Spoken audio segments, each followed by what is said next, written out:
Hi, my name is Steve Tucker. I fish for Garbolino. Today we are at Larford Lakes and I'm here today to show you and tell you about the new Essential Feeder range.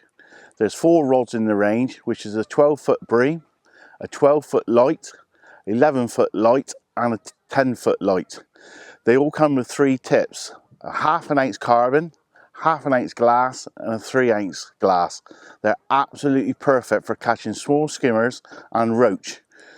I always fish a 4000 silverfish reel with these rods, which actually balance it perfect. Over the years I've been a good fan of using Garbolino rods for skimmer fishing, and to be fair, a bit of a coat for using Super G's. And over the years I haven't changed from using my Super G's because there was nothing came along, but now these rods are absolutely perfect to replace them. Feeding at the start, how many to put in, that's the big question. Summer you can put more in, winter I sooner put a little bit in and feel my way through. So today I'm going to start off by just putting 2 or 3 in, put a bait on and fish it through. In the summer I might be fishing a big feeder, putting 6 or 8 in at the start, then going straight in on it. One of my favourite tricks is when the fish obviously stop feeding or back off halfway through a match. A lot of people take line off their reel a little bit further.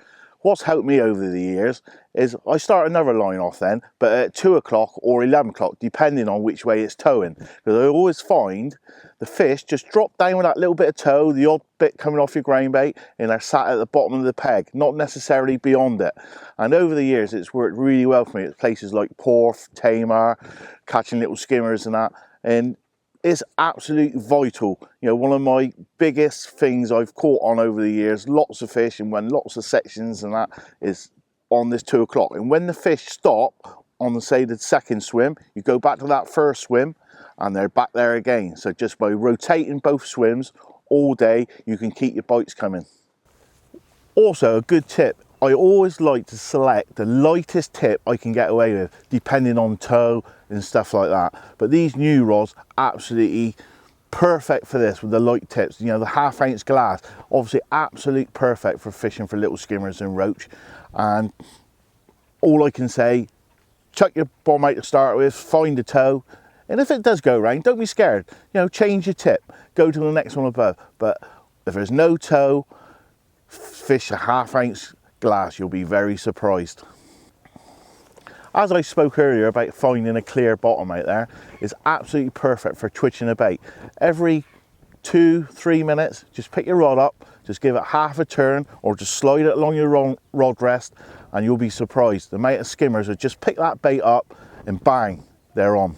One of the most important things is before you start, try and find a far bank marker you can line up with. And try and just chuck as accurate as you can all day. That is the biggest tip. You know, and if it does go offline a little bit, don't be scared. Reel it straight in and chuck again. When you're skimmer fishing and roach fishing, obviously catching small fish, you want to be catching as many as quickly as you can. So just keep ringing the changes, make it happen. You know, you need to catch on whatever bait you can, whether it's pinkies, worms, maggots, but ring the changes, find out what they want. Bang, you'll be happy.